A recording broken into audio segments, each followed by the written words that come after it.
In this demonstration, we will guide you through the configuration and testing of our 5G RedCap feature. First, we configure the RAT type and ensure that the configuration matches the GNB cell configuration.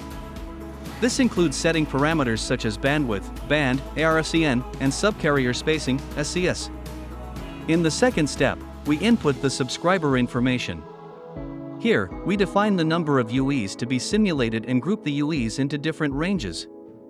It's crucial to enable the RedCap feature for the specific range of UEs that require RedCap capability, and specify whether half duplex is enabled or disabled.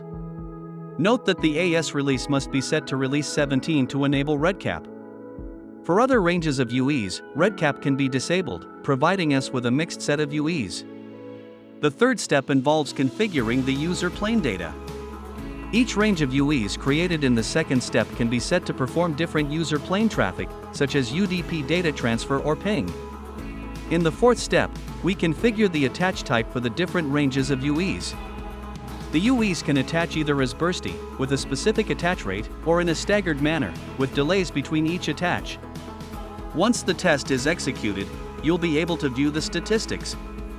This includes both a global overview and detailed per-UE statistics such as IMSI, IP address, RSRP, SNR, and both downlink and uplink bit rates.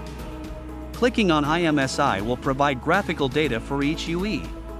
In the Global Stats section, you can access more detailed information by clicking on the graphs. Additionally, the message counter provides valuable information about different RRC and NAS layer messages, giving you comprehensive insights into the network's performance and behavior. Thank you for watching this detailed video on RedCap UE simulation using Simnovus UE Simulator.